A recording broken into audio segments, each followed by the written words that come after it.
In the last class, we were doing needs of training, needs of career planning, right?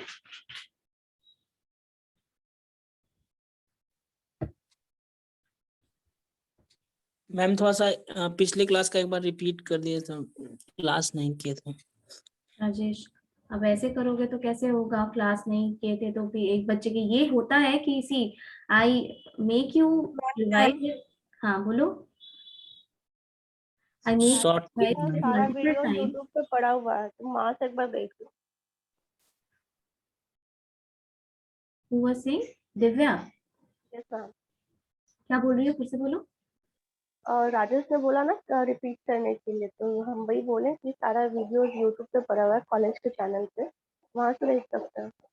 ठीक है, ऐसी बात नहीं है, but I will repeat it. देखिए आपका सिलेबस बहुत छोटा है, ठीक है? आपका सिलेबस अगर अभी हम चाहेंगे तो फरवरी में कंप्लीट हो जाएगा। So we will have all the time in the world to revise, so you don't worry for that. अगर किसी को किसी छोटे से छोटे या बड़े से बड़े टॉपिक में भी डाउट है तो हम लोग उसको रिवाइज करेंगे। वैसे meanwhile Rajesh, in the last class what we were doing is कि need of career planning. Career plan करने का क्या नीड होता है, तो उसमें बहुत सारा पॉइंट्स था कि ऑर्गेनाइजेशन के पॉइंट ऑफ व्यू से क्या जरूरत होती है और इंडिविजुअल के पॉइंट ऑफ व्यू से करियर प्लानिंग क्यों इंपॉर्टेंट होता है। फाइन। उसमें एक लास्ट पॉइंट बचा था, स्टिल ज्वाइनिंग। उसमें एक लास्ट पॉइंट बचा था,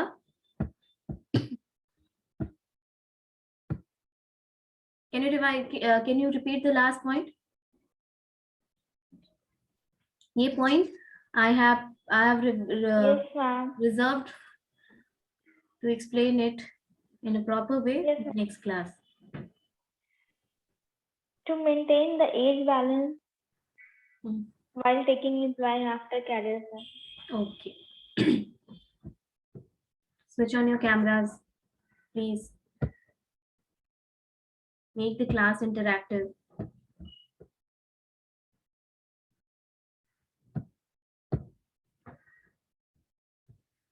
ये पॉइंट को एक्सप्लेन करना चाहेगा? क्या समझ में आ रहा है इस पॉइंट से तुम लोगों को?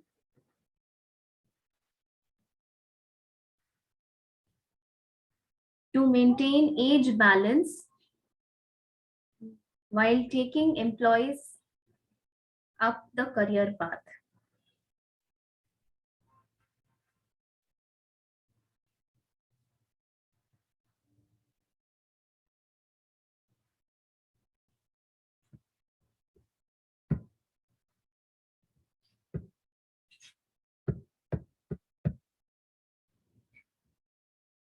सी जैसे कि आप ये जानते होंगे कि इंटरनल प्रमोशन से भी किसी पोस्ट को रीच आउट किया जा सकता है एंड डायरेक्ट रिक्रूटमेंट से भी पोस्ट को रीच आउट किया जा सकता है। जैसे जो लोग जैसे कि एडमिनिस्ट्रेशन का अगर एग्जांपल लो तो स्टेट से भी जो लोग सेलेक्ट होके जाते हैं, जैसे कि जो इंस्पेक्टर रैंक पे जाते हैं, वो लोग, उन लोगों का भी एसपी बनने का एक चांस होता है, सुपरिटेंडेंट ऑफ पुलिस, ठीक है? और जो यूपीएससी से डायरेक्ट रिक्रूटमेंट होकर के आते हैं, रिक्रूटमेंट जो आईपीएस में रिक्रूट होकर के आते हैं डायरेक्ट रिक्रूटमेंट में, वो भी एएसपी ज्वाइन करते हैं and then they become SP after 3 years। लेकिन किसका moving up the hierarchy fast होता है, ये बता सकते हैं आप? जो डायरेक्ट सेकंड वन जो डायरेक्ट रिक्रूट हो करके आते हैं। उसी तरीके से ऑर्गेनाइजेशन में भी क्या होता है, ऑर्गेनाइजेशन में भी ये होता है कि मैनेजरियल पोजीशन पे डायरेक्टली जो एमबीए किए हुए लोग होते हैं, ठीक है, जो डायरेक्टली एमबीए किए हुए लोग होते हैं वो मैनेजमेंट ट्रेनी ज्वाइन करते हैं। अगर आप किसी प्राइवेट ऑर्गेनाइजेशन की हम बात नहीं करेंगे क्योंकि वो थोड़ा कम समझ में आएगा, उनका अपना अपना भी नियम कानून होता है, you know the hierarchy they have in their organisation, उससे भी मैटर करता है। आप एक स्टैंडर्ड एग्जाम का एग्जाम्पल लीजिए, जैसे कि कोई पीएसयू एग्जाम या कुछ भी, मैनेजमेंट ट्रेनी तुम देखना या ग्रेजुएट ट्रेनी, इस तरीके का पोस्ट होता है जो कि पहला पोस्ट है किसी एमबीए के रिक्रूटमेंट होने का ऑर्गेनाइजेशन में. This is the first post that an MBA holds या एमबीए एंटर्स. या फिर अगर इंजीनियरिंग साइड पे जाओगे तो कोई जो बीटेक वाला है, तुमको ये मालूम है ना कि एक बीटेक से भी लोग जाते हैं और जो डिप्लोमा किया रहता है वो जूनियर इंजीनियर ज्वाइन करता है, लेकिन उसका भी इंजीनियर बनने का चांसेस होता है. सिमिलरली मैनेजरियल पोस्ट का अगर हम अभी तुमको एग्जांपल देकर समझाएं तो व्हाट विल हैपन इज कि जैसे ग्रेजुएट ट्रेनिंग का एग्जाम होता है या फिर मैनेजमेंट ट्रेनिंग का एग्जाम होता है. इसमें क्या होता है कि डायरेक्ट एमबीए जाते हैं. एमबीए इन स्पेशलाइजेशन में एचआर है या एमबीए फाइनेंस है या एमबीए मार्केटिंग है या लीगल है, आईटी है, ये सब डायरेक्टली मास्टर्स डिग्री वाले लोग जाते हैं. अब देखो, जो लोग डिप्लोमा किए थे, ठीक है, जो और ये लोग जब डायरेक्ट जाते हैं तो ये एग्जीक्यूटिव कैडर में जाते हैं, ठीक है, उनको डायरेक्ट रिक्रूटमेंट ही E1 कैडर पे होती है, यानी वो एग्जीक्यूटिव में ही ज्वाइन करते हैं जो ऑफिसर्स कैडर होता है.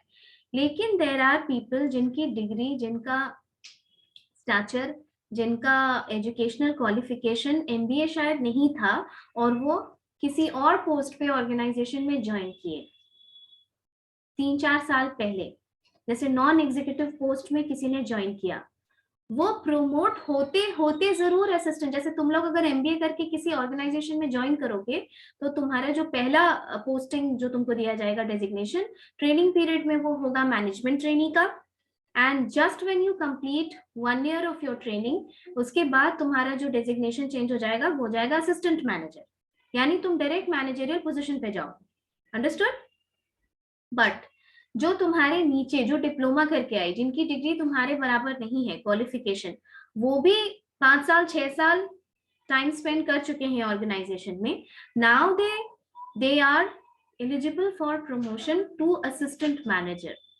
लेकिन होता ये है कि यहीं पे थोड़ा सा क्लैश होता है, ठीक है. यहाँ जो एज गैप की बात हो रही है, ये चीजें थोड़ी सी क्लैश का मैटर होता है ऑर्गेनाइजेशन में, बिकॉज दे फील कि अब तुम लोग अगर एमबीए कर लोगे तो कितने साल में, और मान लो कि करंट ईयर में तुम्हारा एग्जाम क्लियर हो जाता है, hardly 23-24. Yes ma'am. For the general people, for the general यानी कि 70-80% हम इमेजिन कर रहे हैं कि आपका एज ग्रुप वही है, किसी का ज्यादा भी होगा, कोई बात नहीं है उसमें. तो just considering the general mass, आप 23-24 साल में you will be holding a managerial position, a reputed managerial position in an organization. यहाँ के बाद अगर एमबीए करके और करंट ईयर में एग्जाम क्लियर कर लेते हो तो.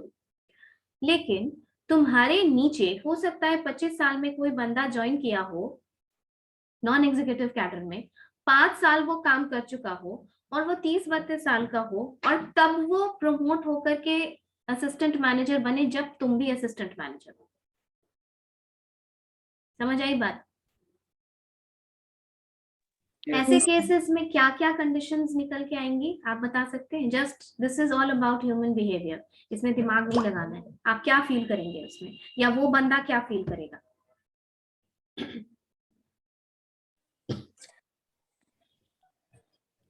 मैम अगर ऑर्गेनाइजेशन के भी मतलब थ्रू देखा जाए तो जो पुराना बंदा होगा वो ज्यादा बेनिफिट दे पाएगा अपने ऑर्गेनाइजेशन को, क्योंकि उसके पास एक्सपीरियंस रहेगा जॉब का, ऑनेस्टी रहेगा अपने कंपनी के प्रति.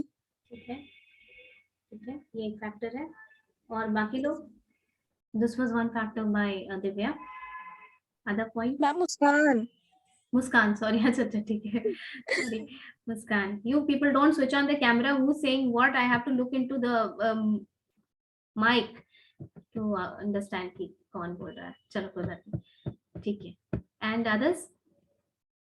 मैम जो कॉस्ट होगा कंपनी को नया टैलेंट लेने में वो ज्यादा होगा एज कम्पेयर टू वही पर्सन जो नहीं, we don't go into cost and all. हम बस ये पूछ रहे हैं तुमको कि तुम्हारा परसेप्शन, तुम्हारा बिहेवियर या एटीट्यूड इस कंडीशन के प्रति क्या होगा. और एक केस में तुम ये इमेजिन करो कि तुम डायरेक्ट रिक्रूटमेंट होकर के जा रहे हो, असिस्टेंट मैनेजर बन गए. And in second case you just imagine कि तुम नीचे से जा रहे हो, यानी सुपरवाइजर रैंक के तुम थे, तुम क्लरिकल रैंक में ज्वाइन किए थे, and from non executive cadre you being promoted to executive cadre. अब बताओ कि तुम क्या सोचोगे? मैम कि हमारे एफर्ट इंसेंटिवाइज हो रहे हैं, जब जितना हम अगर अच्छा वर्क करेंगे तो उस बेसिस पे कि कोई भी हायर अप ऑर्गेनाइजेशन पहुंच सकता है। What will be your feelings? तुम्हारे साथ, चलो एक पहला केस है, तुम लोग क्वेश्चन नहीं समझ रहे हो। पहला केस है मैम जिसमें तुम डायरेक्ट असिस्टेंट मैनेजर रिक्रूट होके आ रहे हो। अगर तुम डायरेक्ट होके जा रहे हो तो you need to understand the point कि तुम ज्यादा एजुकेटेड हो, तुम ज्यादा लर्नेड हो, तुम्हारी स्किल ज्यादा है, ठीक है, तुम एमबीए कर चुके हो, तुम्हारा एक स्पेशलाइजेशन सब्जेक्ट है, तुम मान लो एचआर की बात करते हैं हम लोग, ठीक है। Now in that case when you have done MBA HR और तुम HR के पोस्ट पे रिक्रूट हुए हो, ये ऑब्वियस सी बात है कि तुम लेबर लॉ ज्यादा जानते हो, ठीक है, you understand labor laws more. The second thing, you understand industrial relations more, क्योंकि तुम ज्यादा पढ़ के गए हो। कोई कारण है ना कि तुमको MBA करने के बाद डायरेक्ट रिक्रूटमेंट किया जा रहा है और उनको नीचे से प्रमोट किया गया 5-6 साल। समझ में आया? Yes ma'am. तुम बोलो, अब बताओ।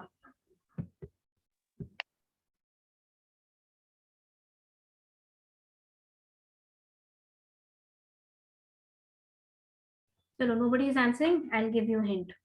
जब आप डायरेक्ट रिक्रूटमेंट होके जा रहे हैं, आपका स्टेचर हाई रहेगा, आपका, क्योंकि you are more educated than them, उनसे ज्यादा एजुकेटेड हो तुम, उनसे कम टाइम में तुम उस पोजीशन पे हो जो जिस पोजीशन पे आने में उनको 5 साल लगा, so your moral will be high,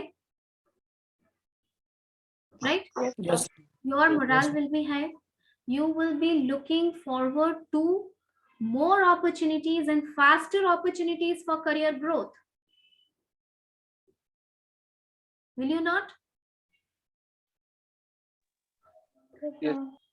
क्या तुम्हारे मनोबल में या तुम्हारे मोराल में, ऐसे समझो, तुम्हारे मोराल सेम रहेगा? अभी तुम बीबीएम कर रहे हो, जब तुम बीबीएम कर लोगे, जब तुम कोई अगर एमबीए कर लेता है, कोई अगर पीएचडी कर लेता है, क्या they feel the same thing? Do they feel the same way?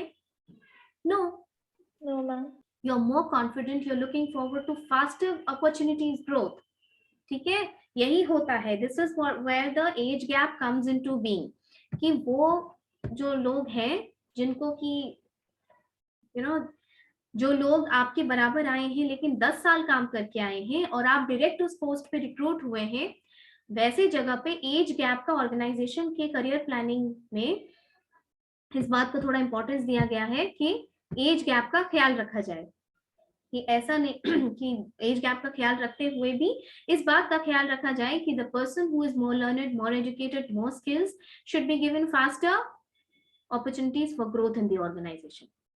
Okay, आप जब एमबीए करके या मैनेजमेंट ट्रेनिंग के पोस्ट पे जाएंगे ना, जब आप असिस्टेंट मैनेजर बनेंगे तो आपके नीचे हो सकता है कि 35 साल का भी कोई बंदा हो और वो आपको मैडम या सर करके बुलाएगा, and after years of spending in that organization you have that person has come to a position where you will be directly recruited, ठीक है।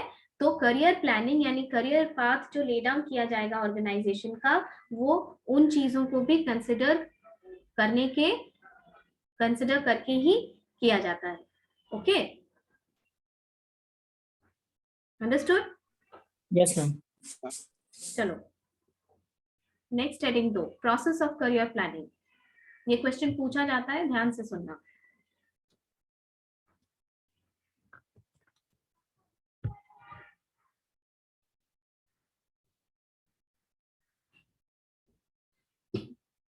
Process of career planning. Write down the first point. The first point of you write down the different steps and then we will explain it one by one. First point, preparation of human resource inventory.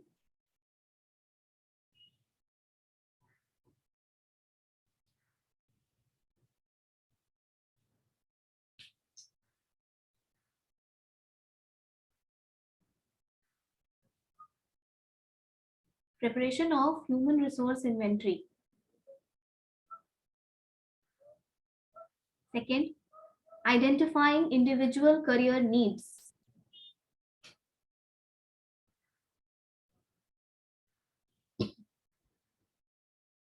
Identifying individual career needs.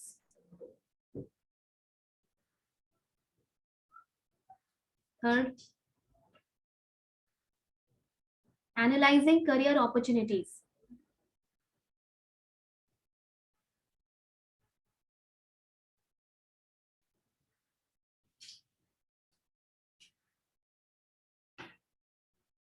Fourth, matching of employees' needs. Matching of employees' needs. Matching of employees' needs with career opportunities.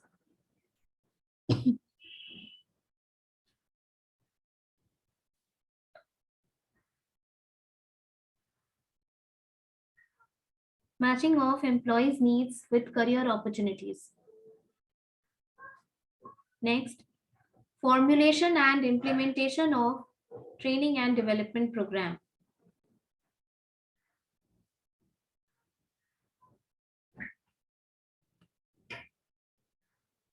Formulation and implementation of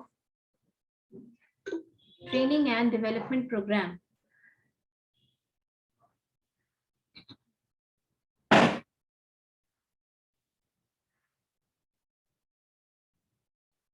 Last, review of career plan.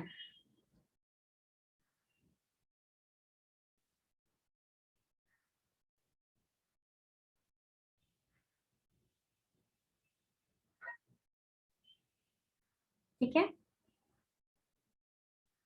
Now, these are the steps, or you can say these are the processes of career plan. ये आपके exam में भी question रहता है और ये आपके module में भी है. थोड़ा elaborate करके ये चीज समझा देंगे so that you can write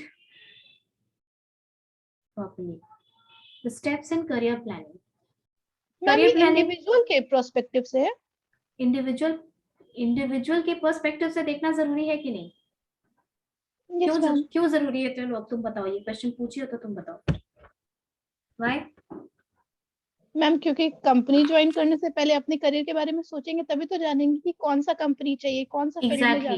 exactly. और इवन की कंपनी ज्वाइन करने के बाद भी सब कुछ कंपनी ज्वाइन करने के पहले तो तुम फाइंड आउट नहीं कर सकती हो. There are times when you join the organisation and then you learn कि इसमें कितनी अपॉर्चुनिटीज है. ठीक है?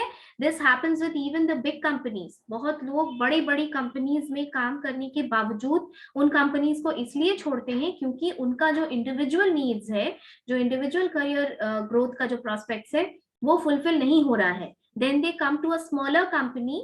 स्मॉलर यानी कि जिसका ब्रांड नेम थोड़ा कम है उनकी प्रीवियस कंपनी से, वो ज्वाइन करते हैं so that their personal needs is fulfilled.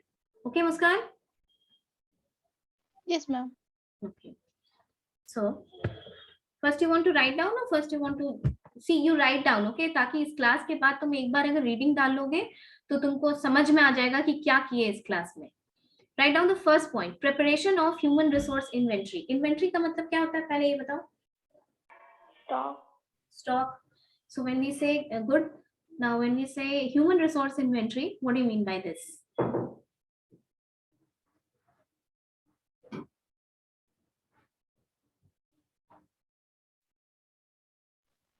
Ma'am अपने आप को एक अच्छा सर्टिफिकेट डिग्री दिला पाए और स्टेबल बन पाए. नहीं, ऑर्गेनाइजेशन यहाँ पे क्या लिखा हुआ है देखो, the process of career planning. ये प्रोसेस है, यानी कि ये ऑर्गेनाइजेशन का एक लेड डाउन किया हुआ पाथ है. This is the process of career planning, and in the process of career planning you have the first point which is preparation of human resource inventory.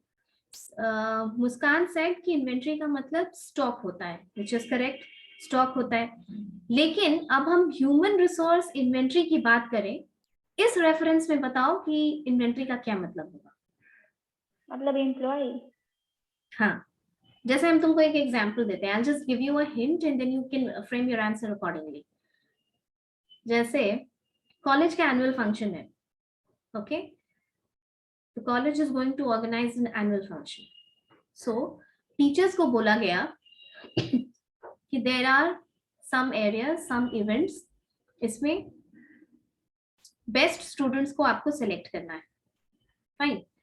The other thing is, ये बोला गया कि जो accessory चीजें हैं, यानी musical instruments बजाने वाली बात अगर होती है, तो हारमोनियम प्ले करने के लिए you can have someone from even outside the organisation. होते हैं ना एक्सपर्ट लोग,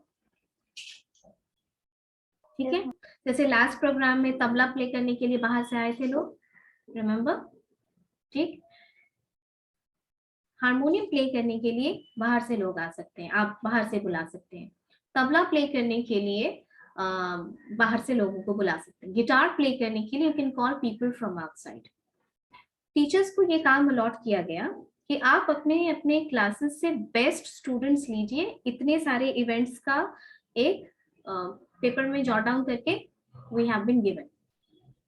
अब देखो, बाहर से बुला सकते हैं, इज फाइन, लेकिन I will say कि let me first have a look at my students inventory in class.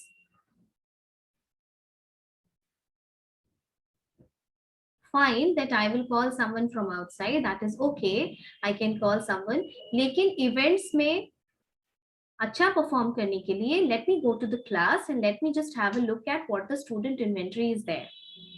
First I look at my own inventory. क्या मतलब हुआ इसका? बस यही मतलब है जो क्वेश्चन मैंने तुमसे पूछा इसके पहले, कि देखना कि हमारे क्लास में कितने बच्चे टैलेंटेड हैं उस फील्ड में.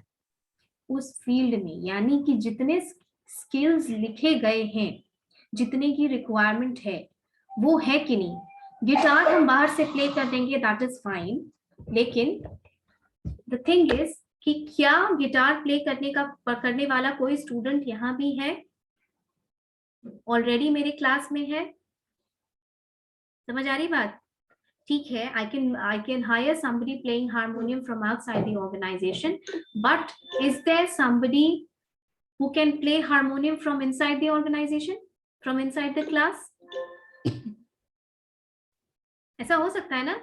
There could be students, बहुत सारे स्टूडेंट है जिनको हारमोनियम प्ले करना आता है, बहुत सारे स्टूडेंट्स हैं जिनको गिटार प्ले करना आता है, राइट? Yes ma'am. देखो तुम लोग पार्टिसिपेट नहीं कर रहे हो ना, समझ में नहीं आएगा ये सब. ये इन्वेंट्री वगैरह ये सब खाली एग्जामिनेशन में छाप के आ जाने से कोई मतलब नहीं होता है, क्योंकि इंटरव्यू में अगर क्वेश्चन पूछेगा तो इन्वेंट्री एक्सप्लेन ही नहीं कर पाओगे कि क्या मतलब होता है, या कॉन्सेप्ट बिल्डिंग नहीं होगी. Switch on your cameras when this kind of discussion is going on. You all switch on your cameras. Camera switch on कीजिए आप लोग सब. नाउ टेल मी, इतना समझ में आया? ये साथ देखो, क्वेश्चन तुमसे कोई भी इंटरव्यू में स्टेप्स ऑफ करियर प्लानिंग नहीं पूछेगा. For God sake understand all these things. ये यूनिवर्सिटी में एग्जाम का क्वेश्चन पेपर लिखने के लिए होता है ये क्वेश्चंस. इस क्वेश्चन का मतलब जो हिडन क्वेश्चंस है इस क्वेश्चंस में, वो क्वेश्चंस पूछे जाते हैं इंटरव्यू में. तुम्हारा ये टेस्ट करने के लिए कि तुमको अंडरस्टैंडिंग है कि नहीं सब्जेक्ट के बारे में, इस क्वेश्चन के बारे में. करियर प्लानिंग पूछेगा तुम लोगों के डेफिनेशन देने, और इन्वेंट्री पूछ देगा तो गोल. ठीक है, इसलिए चीजों को ध्यान से समझो कि क्या कहना चाह रहा है. जो पहला पॉइंट तुमने लिखा कि आइडेंटिफाइंग या preparation of human resource inventory, ठीक है, पहले तुम अभी इन्वेंट्री उधर छोड़ दो, क्लासरूम से समझो. पहली बात, मान लो कि एनुअल फंक्शन होने वाला है and the teachers have been told कि select the best students from class. ठीक है, आप बाहर से हायर कर सकते हैं. मैंने कहा कि let me first have a look at my inventory of students. अब कोई ये हमारे पास ये भी फ्रीडम है कि हम हारमोनियम प्ले करने के लिए बाहर से किसी को बुला सकते हैं. ओके, लेकिन मुझे हारमोनियम प्ले करने वाला एक स्टूडेंट मिल गया.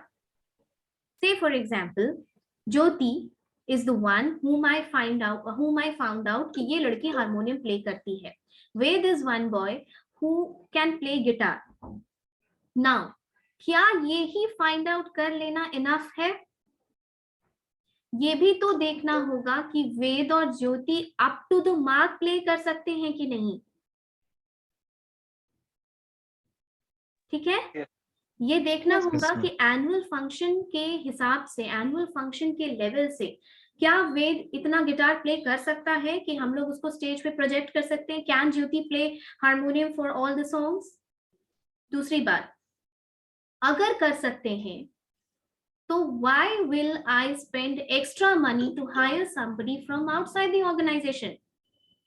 Because they will charge heavily. That way I can cut down on my cost. Understood? लेकिन Yes. अगर वो नहीं प्ले कर सकते हैं, अप टू द मार्क नहीं है, तो फिर दो क्वेश्चन अराइज होता है। पहला क्वेश्चन, क्या वो ट्रेनिंग से अपग्रेड हो सकते हैं? क्या अगर हम उनको ट्रेन कर दें, क्योंकि ये तो हमारे कॉलेज के एसेट हैं, ठीक है, अगर हम उनको अभी ट्रेन कर दें, तुम लोग तो फिर भी 3 साल में निकल जाओगे, but for organisations they don't think it this way, fine, they consider people like assets. So दो क्वेश्चन अराइज होता है। पहला कि क्या वेद को और ज्योति को ट्रेनिंग दे करके अप टू द मार्क किया जा सकता है, ठीक है, ट्रेन कर सकते हैं। दूसरा, अगर किया जा सकता है तो this will still cost us less than somebody from outside. And the second benefit that we can draw out of this provision is that he will, once he learns playing guitar properly, once she learns playing harmonium properly, she can play it for rest of the events also, ठीक है। Yes, sir. Yes. Yes, ma'am. This is how the inventory is analyzed. Suppose करो कि हमको foreign में organisation को, career planning की हम बात कर रहे हैं, आपने देखा होगा कि जो एम्प्लॉयज होते हैं उनको ऑन साइट भेजा जाता है। अब देखो, एक ऑन साइट भेजने के लिए 5, 6, 7 लाख ऐसे, या बड़ी कंपनीज में और ज्यादा पैसा खर्च होता है, depending upon the kind of project you are being given to handle outside the country. On site पे अगर कंपनी इतना पैसा तुम्हारे ऊपर लगा के खर्च करके भेज रही है तुमको, तो डेफिनेटली वो बहुत ज्यादा रिटर्न ऑन इन्वेस्टमेंट एक्सपेक्ट कर रही है तुमसे, कर रही है ना। तो बहुत सारा फैक्टर्स होता है, और जरूरी नहीं है कि तुम अगर 28 साल की लड़की हो या 28 साल के लड़का हो तो तुमको प्रेफर नहीं किया जाएगा। If you are more skilled than a person who has spent more years of his work in that organisation, अगर तुम ये प्रूव कर पाते हो अपने काम से कि तुम ऑर्गेनाइजेशन के लिए ज्यादा बेनिफिशियल हो, तो तुम्ही को भेजा जाएगा। अंडरस्टूड? आपने देखा होगा बहुत यंग स्टूडेंट्स को भी ऑन साइट पे भेजा गया है बाहर काम करने के लिए। So they are like very young, they are in their 20s and they are earning package like 17 lakh, 18 lakh, 20, 25, 3 से 4 times इंडियन INR के हिसाब से पैसा दिया जाता है। इतना पैसा अगर ऑर्गेनाइजेशन तुम पे खर्च कर रही है तो डेफिनेटली वो ROI भी देख रही है। इसी को बोला जाता है human inventory, human resource inventory. मतलब एक ऑर्गेनाइजेशन है, उसमें ऑलरेडी 1.5 लाख लोग काम कर रहे हैं, तो ह्यूमन रिसोर्स तो है, लेकिन अगर मुझे करियर प्लानिंग की अपॉर्चुनिटीज प्लान करनी है तो मुझे ये देखना होगा कि मेरा जो एग्जिस्टिंग ह्यूमन रिसोर्स है वो एग्जिस्टिंग ह्यूमन रिसोर्स में कितना टैलेंट है। ओके, क्या वो टैलेंट सफिशिएंट है, क्या उस टैलेंट को ट्रेन किया जा सकता है, या फिर is there something like new skill. उस न्यू स्किल को डील करने के लिए, उस न्यू स्किल को लर्न करने के लिए और ऑर्गेनाइजेशंस को ऑर्गेनाइजेशन में बाकी लर्निंग इम्पार्ट करने के लिए you need to hire a person from outside, ठीक है। क्योंकि जब हम सक्सेशन प्लानिंग पढ़ाएंगे तुमको, तो सक्सेशन प्लानिंग में ये भी पढ़ाएंगे कि हमेशा इस चीज का प्रोज एंड कॉन्स दोनों होता है कि you are taking people from inside the organisation, यानी नीचे वालों को ही आप अपॉर्चुनिटी देते जाइए, और इसका डिसएडवांटेज भी होता है कि तुम सिर्फ अपने ऑर्गेनाइजेशन के लोगों को चांस दे रहे हो, ठीक है। ये सक्सेशन प्लानिंग की बात है, दोनों को कंपार्टमेंटलाइज करो, अभी साथ में मत पढ़ो, कंफ्यूजन होगा। सो अभी बस करियर प्लानिंग की बात समझो। ह्यूमन रिसोर्स इन्वेंट्री का क्या मतलब समझे फिर? मतलब क्या एज है तुम्हारे ह्यूमन रिसोर्स का, क्या क्वालिफिकेशन है तुम्हारे ह्यूमन रिसोर्स का, सबका क्या क्या क्वालिफिकेशन है। हो सकता है कि तुमको कोई ऐसा क्वालिफिकेशन चाहिए, तुम्हारा 1.5 लाख एम्प्लॉय काम कर रहा है लेकिन कोई भी आर्टिफिशियल इंटेलिजेंस पे ट्रेंड नहीं है। अंडरस्टूड? तुम्हारा ऑर्गेनाइजेशन में नई टेक्नोलॉजी सेटअप होने वाली है लेकिन कोई भी रोबोटिक्स पे ट्रेंड नहीं है, तो उस केस में जब तक तुम एनालाइज नहीं करोगे तब तक तुम ये भी डिसाइड करने की पोजीशन में नहीं रहते हो कि बाहर से हमें किस बंदे को बुलाना है। अब समझ में आया थोड़ा सा? तो मैम कोई भी अगर काम करवाएंगे तो अपने एम्प्लॉय से ही करवाएंगे ना, बाहर के एम्प्लॉय से क्यों बाहर के करवाएंगे? एम्प्लॉय से नहीं, then they recruit them outside the organisation. इसीलिए हम तुमको ये समझाए कि असिस्टेंट मैनेजर तुम भी हो, और असिस्टेंट मैनेजर वो भी है जो नीचे 5 साल स्पेंड करके उस पोजीशन पे तुम्हारे पास पहुंचा है। ठीक है, बट इट इज पॉसिबल कि उस बंदे ने क्योंकि एमबीए नहीं किया है तो थोड़ा सा मैनेजरियल स्किल्स उसमें लैकिंग हो सकता है, despite spending so many years in the organisation. समझ में आया मुस्कान?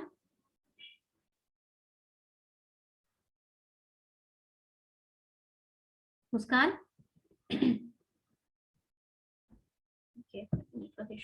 बाकी लोगों को समझ में आया ह्यूमन रिसोर्स इन्वेंटरी क्या होता है? Yes ma'am. ठीक है, कभी लेकिन ये भी होता है मैम कि जो पहले वाला जो बंदा होता है वो ज्यादा एक्सपीरियंस होता है, तो जो नया रिक्रूट होता है उससे भी एक्सपीरियंस गेन करता है ना वो मैम, जो उससे नया। बिल्कुल एक्सपीरियंस गेन करता है, लेकिन यहाँ पे ईगो क्लैश भी होता है। और दूसरी बात कि अगर आप एमबीए करके अगर आप ज्यादा स्किल्ड होकर के जाएंगे, ठीक है, तो द ऑर्गेनाइजेशन शुड कंसिडर कि अगर आपको फास्टर अपॉर्चुनिटीज ऑफ ग्रोथ नहीं दिया जाएगा तो this will cause frustration in you. You may think there are not enough growth opportunities in the organization, and then you may plan to leave the organization for better opportunities.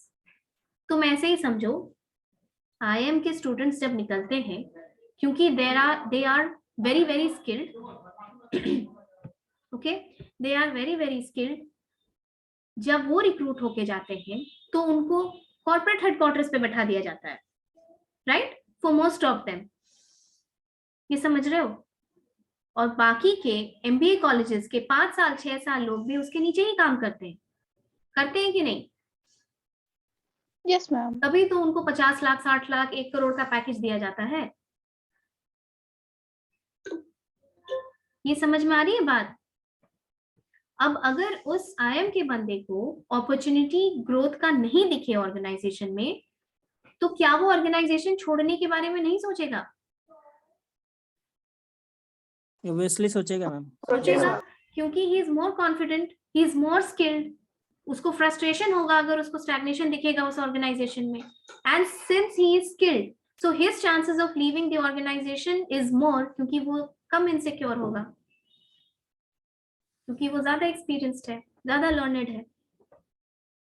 ठीक है,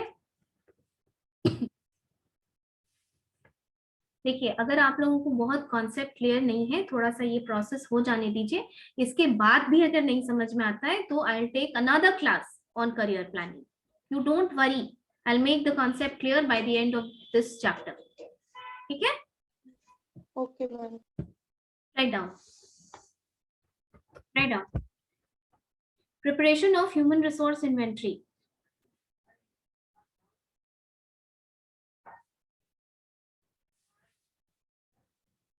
Right now, it is essential to know the types of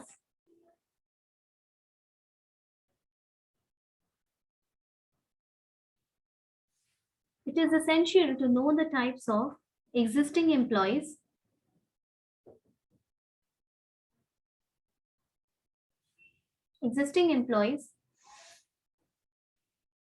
their status,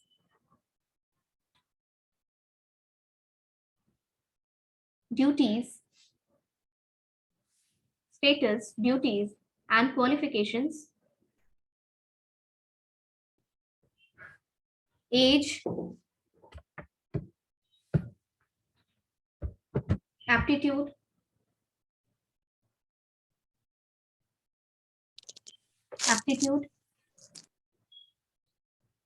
ability to shoulder responsibilities,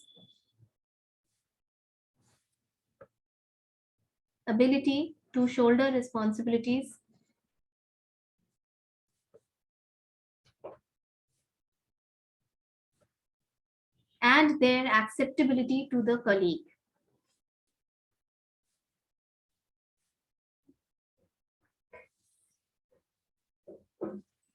And their acceptability to the colleague.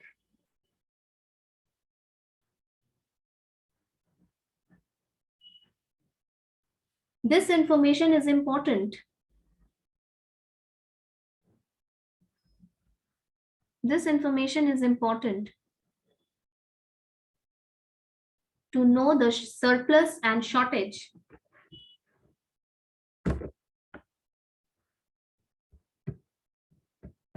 To know the surplus and shortage in the organization.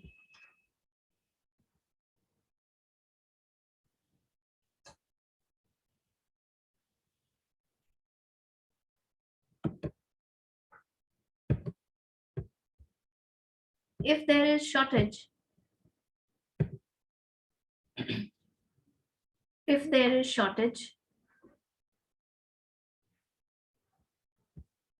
then how many more people are required?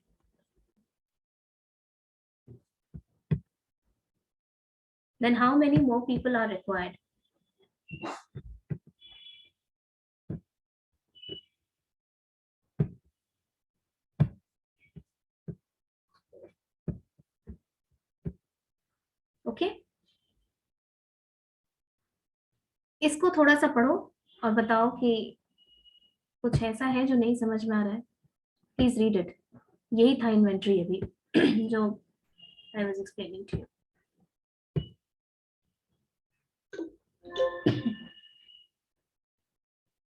पढ़िए उसको.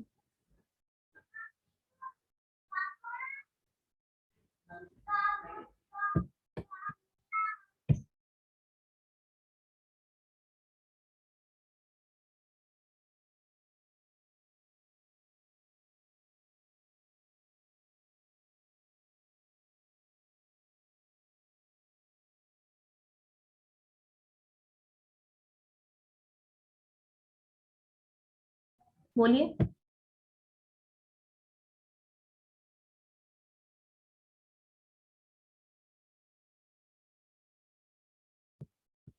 कहने का मतलब ये है कि when you talk about the human resource inventory in an organization, human resource inventory जैसे stock होता है, स्टॉक में ये देखा जाता है कि रॉ मटेरियल का क्वांटिटी कितना है, इनफ है कि नहीं प्रोडक्शन के लिए, रॉ मटेरियल की क्वालिटी कितनी है, रॉ मटेरियल का क्वांटिटी अभी के प्रोडक्शन बैच में हो जाएगा या you need to place orders for fresh stock. ठीक है, कोई स्टॉक खराब हो गया है तो आप उससे काम चला सकते हैं या उसको डिस्कार्ड करना है. Similarly, we talk about human resource inventory as well. When we talk about human resource and inventory, we consider various aspects of human resource, like उनका age. अब ये consider करो कि अगर एक बंदा रिटायरमेंट के क्लोज है, 55 इयर्स है और 5 साल में उसका रिटायरमेंट होने वाला है, क्या आप उनको ट्रेन करेंगे? क्या आप उनको फ्रेश स्किल्स के लिए ट्रेन करना पसंद करेंगे organisation? No ma'am. No, you will not train them. क्यों? क्योंकि it's a cost borne by the organisation and he is not going to stay in the organisation for a long time. You would rather prefer training a young employee who will deliver, who has time to deliver more to the organization. Okay. Then second thing is there are certain positions जो कि एक trend बंदा जिसने 10 साल 15 साल various departments में काम किया हुआ है वो बेहतर हैंडल करेगा. For those things you will consider somebody of the rank of middle management or higher management. You will not prefer somebody from the lower management. Okay. Then you have acceptability to the colleague. Acceptability to the colleague का कोई example दे सकते हो? How is acceptability to the colleague important?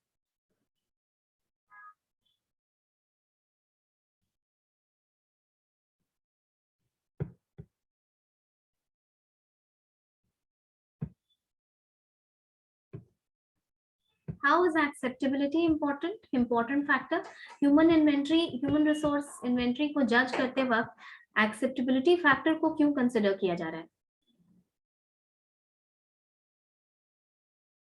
Ma'am क्योंकि inventory में वो लोग भी आएंगे जो लोग ऑफिस में काम कर रहे हैं और वो लोग भी आएंगे जिनको ऑन साइट भेजना है। तो अगर जिनको ऑन साइट भेजना है उसकी बातें बाकी लोग नहीं मानेंगे तो डिसमैनेजमेंट हो जाएगा। नहीं, it's not that.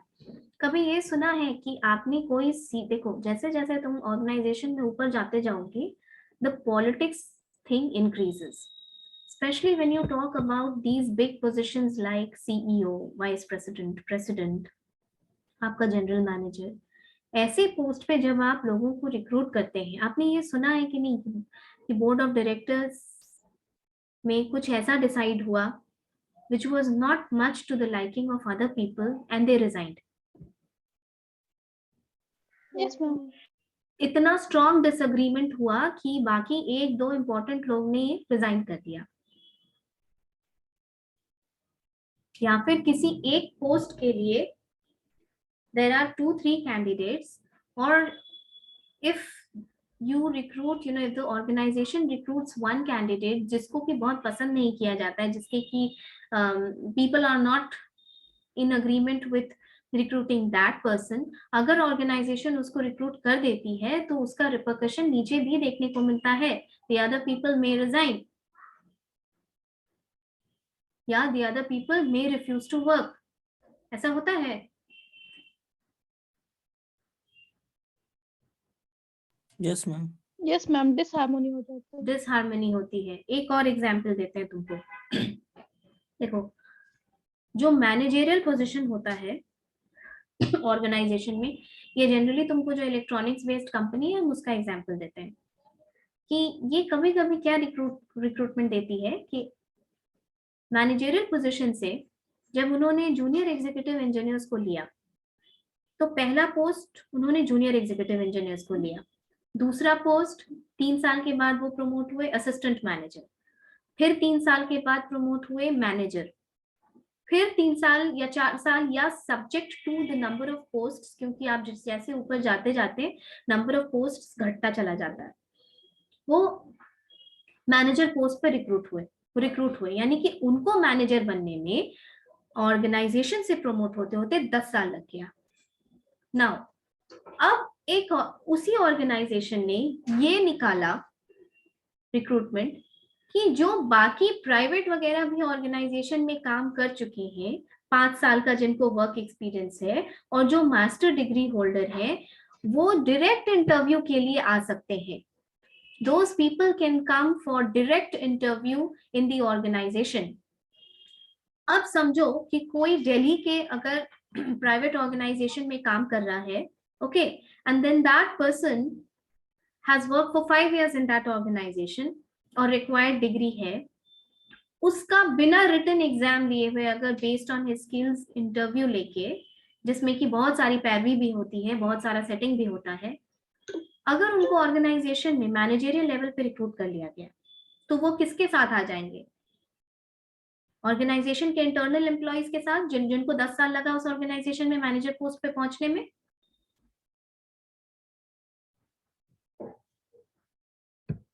Yes ma'am. बाकी लोगों को समझ में आ रहा है कि नहीं आ रहा है? इसीलिए हम बोले थे कि एचआरडी बहुत टेक्निकल पार्ट है एचआर का।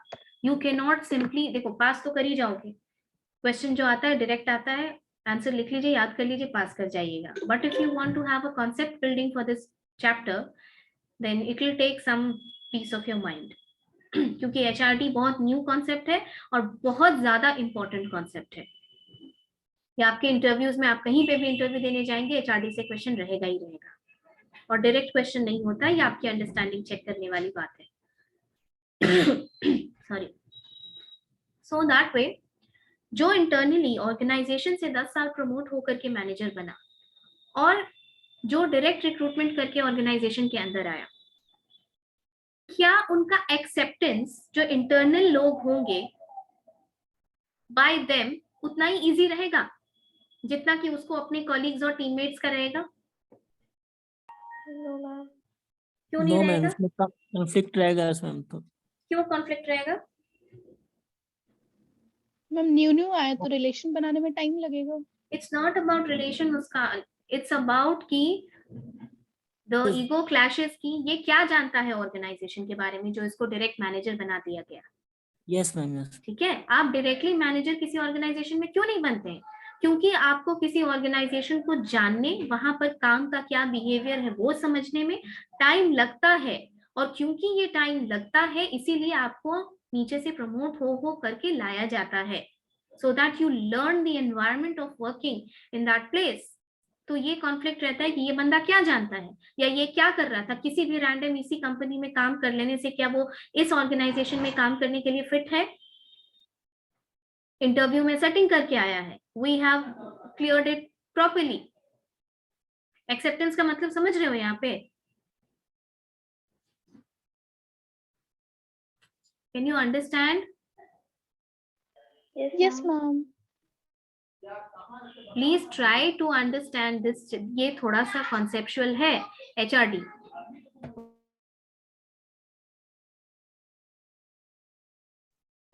Do you want to continue or we'll end the class here? आप थोड़ा सा इसको पढ़िए, ठीक है? थोड़ा सा हेवी हो गया इस क्लास के लिए, बट करियर प्लानिंग थोड़ा सा पढ़ना तो पड़ेगा। Okay? Okay ma'am. You go and read it out. अगर कुछ प्रॉब्लम होगा then you ask me in the next class. But I am telling you जो चीज थोड़ी सी टफ है उसमें थोड़ा सा इन्वेस्टमेंट करना पड़ता है, टाइम का, पीस ऑफ माइंड का। Not everything you can get away with a cakewalk, and I'm there to help you if you have any problem. But you please try to understand this HRD, क्योंकि ये career planning नहीं समझोगे तो next chapter HRD है, proper HRD है, organisational development है, वो और भी नहीं समझ में आएगा। ठीक है?